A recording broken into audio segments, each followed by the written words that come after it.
अरोड़ा फिर एक बार आपके साथ एक नई एपिसोड, एक नई बात के साथ बात की शुरुआत करते हैं। बहुत ही एक हसीन गाने के साथ आप समझ जाएंगे कि मैं किसके बारे में बात कर रहा हूं। गीत के बोल हैं, बड़े प्यारे बोल हैं, आपने सुने ही होंगे। चांद सी महबूबा हो मेरी, कब ऐसा मैंने सोचा था। हाँ तुम बिल्कुल वैसी हो जैसा मैंने सोचा था। 14वीं का चांद हो तुम या आफताब हो, जो भी हो तुम मेरी कसम लाजवाब हो। तो आप दोस्तों समझ ही गए होंगे, आज जिक्र हो रहा है 9 ग्रहों में चंद्रमा जो प्रतीक है हमारी भावना का, जो प्रतीक है हमारी सुंदरता का, जो प्रतीक है हमारे इमोशंस का। हम बहुत सी बातें अपने मस्तिष्क से सोचते हैं, उससे करते हैं, लेकिन कुछ लोग दिल से बंधे होते हैं जो दिल से सोचते हैं। चंद्रमा हमारी भावना, इमोशंस का मालिक है, हमारी सोच का मालिक है। उसमें ज्ञान काम नहीं करता है, सिर्फ भावना काम करती है, इमोशंस काम करते हैं। कई बार हम लोग अपने आप को इस तरह से जोड़ लेते हैं किसी के साथ। कोई बहन चंद्रमा के अंदर अपने भाई को ढूंढ रही है, कोई पत्नी चंद्रमा के अंदर अपने पति को ढूंढ रही है, कोई पुरुष चंद्रमा के अंदर अपनी प्रेमिका को ढूंढ रहा है। सब चंद्रमा के अंदर बहुत कुछ ढूंढ रहे हैं। हमारे बहुत से धार्मिक कृत्य भी चंद्रमा से संबंधित हैं। चंद्रमा को लेकर बहुत सी कहानियां हैं। चंद्रमा इतना रूपवान, इतना रूपवान, इतना रूपवान कि गुरु पत्नी ही उस पर आसक्त हो जाए। आप मान सकते हैं हैंडसम होना क्या होता है। हैंडसम होने का मतलब है चंद्रमा। हम कहते हैं इसका चेहरा चांद जैसा है, चांद जैसा नूर है इस पर।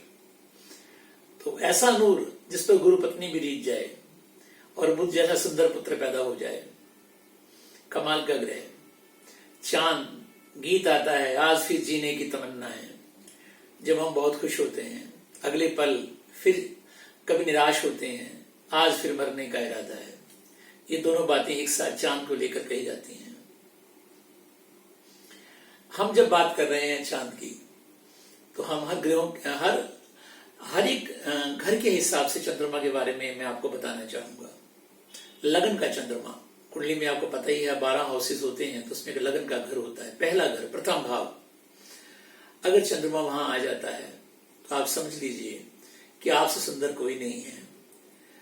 अगर चंद्रमा उच्च का है तो फिर तो बस आप समझिए कि आप संसार के सभी स्त्री या पुरुषों को अपने बस में कर सकते हैं, सिर्फ रूप के बल पर, सिर्फ रूप के बल पर। कई बार इतना रूप कि हम उससे जो है सामने वाले को छल भी लेते हैं। ऐसा रूप जो हमें कई गोपनीय कार्य करने के लिए प्रेरित कर सकता है। हम इस रूप का यूज या मिसयूज भी कर लेते हैं कई बार। लगन का चंद्रमा बड़ा कमाल का है। ऐसे लोग बड़े इंट्रोवर्ट होते हैं, थोड़े रहस्यमय रहते हैं।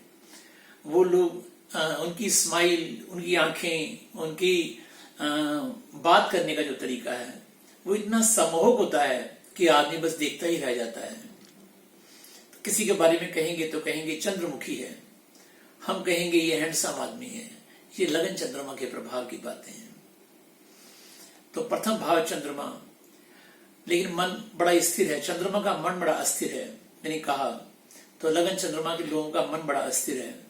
अगर वो किसी गलत संगत में फंस जाएं तो वो लोग कई बार जो है ऐसे भी कार्य कर बैठते हैं जो कानूनी दृष्टि से ठीक नहीं माने जाते हैं। तो थोड़ा ध्यान, संभलना भाई, इतने रूपवान लोगों से भी संभलना। तभी तो हम श्याम सांवरे की बात करते हैं।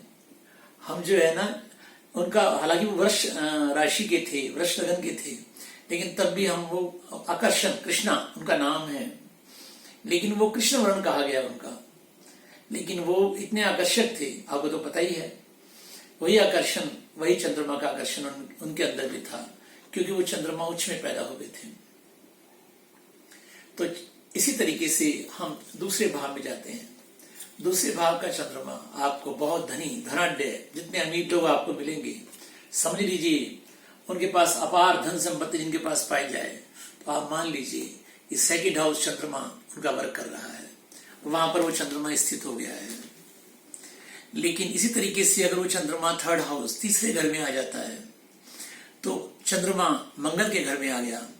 अब मंगल ग्रह एनर्जी का है, चंद्रमा आ गया, आपको तो पता ही है कि चंद्रमा आराम का ग्रह है, विलासता का ग्रह है, सुंदरता का ग्रह है। यहाँ आके वो क्या करेगा, वो सिर्फ जो है आनंद की बातें करेगा, वो आराम की बातें करेगा, आलस्य देगा। हम जिस काम को 5 बजे शुरू करना चाहते हैं, वो शायद उसे 7 बजे 10 बजे शुरू कराए। वो कहे यार आज काम पर जाने की जरूरत नहीं है, आज रेस्ट किया जाए, थोड़ा सा आराम किया जाए और ज्यादा एंजॉय किया जाए लाइफ को। तो हमारी जो कार्य क्षमता है चंद्रमा तीसरे घर का उसे कम कर देता है। इसके बाद चंद्रमा फोर्थ हाउस में आ जाता है। चौथा सुख भाव में चंद्रमा, अरे कमाल ही हो गया। यहाँ पर आपके पास बहुत सुंदर घर अगर आपके पास है तो आप समझ लीजिए आप चंद्रमा फोर्थ हाउस के मालिक हैं। अगर आप एक बहुत सुंदर गाड़ी के मालिक हैं, इसमें चंद्रमा यहाँ पर जो है आपको बहुत सुंदर माता, बहुत सुंदर मकान, बहुत सुंदर वाहन, आपको सब सुंदरता प्रदान करता है। तो कभी कभी आप देखें को आदमी जिनकी मदर बहुत सुंदर है, वो खुद तो सुंदर है ही व्यक्ति, लेकिन अगर उसकी मदर भी बहुत सुंदर है तो आप मान लीजिए कि चंद्रमा फोर्थ हाउस में वर्क कर रहा है।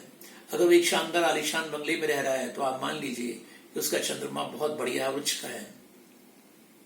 उसी तरीके से अगर चंद्रमा फिफ्थ हाउस में आ जाता है और शुभ राशि का है तो आप मान लीजिए, आप ये बिल्कुल समझ ही लीजिए कि आप थोड़ा सी मेहनत करें, जरा सी मेहनत और स्कॉलरशिप लेके फॉरेन पढ़ने के लिए चले जाइए, आपकी पक्की विदेश यात्रा तय हो जाती है। सरकारी खर्चे पर स्कॉलरशिप के लिए पंचम भाव चंद्रमा का व्यक्ति आपको जाता हुआ मिलेगा, निश्चित तौर पे मिलेगा। उसी तरीके से अगर वो चंद्रमा सिक्स्थ हाउस में आ जाता है, छठे शत्रु भाव में आ जाता है, यहाँ पर चंद्रमा की स्थिति खराब हो जाती है। छठा चंद्रमा, तो इसका मतलब ये है मुझे थोड़ी परेशानी हो सकती है, मैं नेगेटिविटी में जा सकता हूँ, फिर मैं वही गीत के बोल, आज फिर जीने की तमन्ना नहीं कहूंगा, आज फिर मरने का इरादा है। ऐसे व्यक्ति नेगेटिविटी या डिप्रेशन में जा सकता है। ऐसा व्यक्ति कई बार जो है ऐसी बातों के बारे में सोचना शुरू करता है जो कभी होनी ही नहीं है, कभी घटित ही नहीं होनी है। स्पेकुलेशन में जीता है, आशंका में जीता है, डर कर जीता है, रात को नींद ना आने की प्रॉब्लम्स हो जाती हैं। लेकिन एक बात निश्चित करता है चंद्रमा, मैंने हजारों जन्म पत्रियों में देखा है, सिक्स्थ हाउस चंद्रमा एक बात निश्चित करता है, अगर आप उस समय परदेसी हो जाएं, विदेश जाने का फैसला कर लें या विदेश में जाकर निवास करने का फैसला कर लें, तो आप तैयारी कर लीजिए, अपनी पैकिंग कर लीजिए, आप जा सकते हैं। लेकिन आपको नेगेटिविटी में नहीं जाना है। छठे घर का चंद्रमा नेगेटिविटी देता है, निश्चित तौर पे देता है। इसी तरीके से चंद्रमा सातवें घर में आ गया, सातवां आपके पार्टनर का घर, आपके साथी का घर, तो आप मान लीजिए कि आपकी जो पत्नी या पति है वो बहुत बहुत बहुत ही सुंदर होने वाला है। आपकी पत्नी अपने आप में जो है अपूर्व सुंदरी होगी, और अगर आपका पति होगा तो वो बड़ा हैंडसम होगा। हालांकि हैंडसम पति रखना है तो खतरे वाला काम, लेकिन चलिए कोई बात नहीं है, लेकिन आपको मिलना है तो मिलना ही है भाई, तो क्या किया जाए। तो इसलिए जो है सेवंथ हाउस चंद्रमा का आपका पार्टनर मिलेगा आपको। इसी तरीके से जिनसे आप पार्टनरशिप करेंगे वो लोग भी बड़े अच्छे होंगे, दिल के भी काफी अच्छे माने जाएंगे। लेकिन वहां पर एक छोटी सी कंडीशन ये भी लागू होगी कि वो किस राशि में बैठा है, वो राशि अच्छी होनी चाहिए, सही होनी चाहिए, मित्र राशि होनी चाहिए, तो कार्य करेगा। आपका पार्टनर आपको विदेश में से भी प्राप्त हो सकता है, एनआरआई मिल सकता है, आपको काम करने के लिए भी कोई विदेशी व्यक्ति आपसे जुड़ सकता है, तो आपको उसका लाभ उठाना चाहिए। इसके बाद एक स्थिति और भी आती है, चंद्रमा अष्टम में डूब गया, चंद्रमा यहाँ पर पानी के अंदर आ गया, डूब जाता है, तो आदमी का मन भी डूब जाता है। तो अष्टम भाव का चंद्रमा आदमी को कई बार जो है, अगर वो पुरुष है तो उसे सद्भाव दे देगा स्त्रियों वाला, अगर वो स्त्री है तो उसे सद्भाव दे देगा पुरुषों वाला, दोनों में एक तरह की ये दूरी बना देगा। चंद्रमा आपको हार्मोनिक प्रॉब्लम दे सकता है, जिससे आपको संतान होने में कठिनाइयां पैदा हो सकती हैं। इसी तरीके से पर्सनल रिलेशनशिप के अंदर जो पति पत्नी के बीच में या प्रेमी या प्रेमिका के बीच में बनते हैं, उसको लेकर भी थोड़ा सा असंतोष पैदा करता है। कई बार ऐसा आदमी बहुत ज्यादा निराशा में चला जाता है इन सब बातों को लेकर, तो कई बार वो सोचता है कि जीवन ही बेकार है यार, क्यों जीना है, आत्महत्या की प्रवृत्ति पैदा करता है। तो मुझे ध्यान रखना है कि अष्टम भाव चंद्रमा को मैंने कैसे संभालना है, उसकी रेमेडीज हैं, उसके उपाय हैं, वो जो आराम से किए जा सकते हैं। और बड़ी थोड़ी सी सावधानी, अंधेरा हो जाए तो क्या किया जाए, दिया जलाया जाए। इसी तरीके से जैसी नेगेटिविटी लगे, जब लगे निराशा होने जा रही है, तो हम लोग जो है जंगल पहाड़ों के सैरों पे निकल जाएं, हम लोग जो है अच्छे दोस्तों को फोन करें, हम थोड़ा घूमने फिरने का प्रोग्राम बनाएं, आउटिंग पे चले जाएं, उस स्थान को कुछ समय के लिए छोड़ दें तो बढ़िया रहेगा। उसी तरीके से एक बहुत प्यारी जगह है चंद्रमा के लिए, वो 9वां घर, भाग्य भाव में चंद्रमा। तो आपका सूटकेस हमेशा पैक रहेगा फॉरेन ट्रेवल्स के लिए। आप हमेशा ही यात्रा पर चलते रहेंगे। आप एक टूर से आएंगे, दूसरा टूर आपके रेडी हो जाएगा। तो निश्चित तौर पे यहाँ का चंद्रमा काफी अच्छा माना गया है। मेरी जानकारी में जितने भी लोग 9th हाउस चंद्रमा के हैं, वो विदेशों का भ्रमण करते ही रहते हैं, आना जाना लगा ही रहता है उनका। कई बार उनकी यात्राएं होती हैं, ऐसे लगता है लोकल घूम के आ रहे हो। अब हम बात करेंगे 10वें घर के चंद्रमा की, काम वाले घर में चंद्रमा। चंद्रमा चूंकि चलायमान चित्त है, भावुक है, स्थिर नहीं है, ऐसे लोग बार बार काम बदलते रहेंगे। ये काम करूंगा, फिर कुछ दिन छोड़ने के बाद और काम करूंगा, फिर और काम करूंगा, फिर और काम करूंगा, क्योंकि कष्ट उठाना नहीं चाहते, अपने आप को तकलीफ देना ही नहीं चाहते। तो कैसे बने बात भाई? तो उसी तरीके से इस घर का चंद्रमा चित्त को चलायमान रखता ही है। एकादश भाव का चंद्रमा लाभ स्थान पे आ गया। अब आपके चंद्रमा, यहां पर चंद्रमा की स्थिति ग्रह के हिसाब से डिपेंड करेगी। वो तभी लाभ दे पाएगा अगर वो शुभ राशि में बैठा हुआ है और शुभ लक्षण वाला है। अगर यहाँ पर वो किसी कमजोर या विरोधी शत्रु पक्ष की राशि में बैठा हुआ है, क्योंकि वो घर बृहस्पति का है और बृहस्पति और चंद्रमा की बनती नहीं है, आपको पता ही है। तो कैसे बने बात? क्योंकि वो चाहते ही नहीं है गुरु की मेरे घर में चंद्रमा आ जाए। तो निश्चित तौर पे वहां पर जो है आपको कॉम्प्लिकेशन थोड़ी सी रह सकती है, लेकिन बहुत ज्यादा नहीं, बहुत ज्यादा नहीं। क्योंकि आप किसी घर में आप बिना कुछ पहुंच जाओगे, अनजाने से पहुंच जाओगे, तो आप ये मान के चलिए कि हो सकता है आपको वो आदर ना मिले जो मिलना चाहिए। हाँ, एक स्थिति और काफी चंद्रमा के बारे में कही गई है, वो है 12वें घर का चंद्रमा, 12th हाउस, खर्चे वाले घर का चंद्रमा। मैंने देखा है खर्चे वाले घर का चंद्रमा, हम लोग बड़ी बड़ी महंगी गाड़ियां खरीदेंगे, महंगे घर खरीदेंगे, और इसके लिए कई बार कर्जा भी ले लेंगे हम लोग, फिर हमसे कर्जा भी नहीं चुकाएंगे, फिर हम उसके लिए सुविधाओं को इकट्ठा करने के लिए माइनस में चले जाएंगे, हमारे ऊपर मुकदमा बन सकता है। इस तरीके से कई बार हम लोग जो है मैंने बहुत से ऐसे लोग देखे हैं जो 12वें चंद्रमा में अपने शारीरिक भोगों में इतना लीन हो जाते हैं कि वो ड्रग एडिक्शन में चले जाते हैं, नशे की गोलियां लेना शुरू कर देते हैं या नशे के सामान लेना शुरू कर देते हैं। तो मेरे हिसाब से 12वें घर का चंद्रमा अच्छा होने पर यहाँ खराब हो जाता है, अगर हम थोड़ा सा अपनी विलासिता पर, अपनी सोच पर काबू कर सकें। क्योंकि मुश्किल ये है कि चंद्रमा कहीं भी आपको दिमाग का इस्तेमाल करने नहीं देता है। चंद्रमा सिर्फ मन की बात जानता है, मन चलायमान है, कभी किसी तरफ भागता है, कभी किसी तरफ भागता है। तो हम लोग ध्यान रखें, थोड़ा मन स्थिर कर सकें। लेकिन चंद्रमा बहुत मजेदार ग्रह है, बहुत प्यारा, बिल्कुल बहुत प्यारा।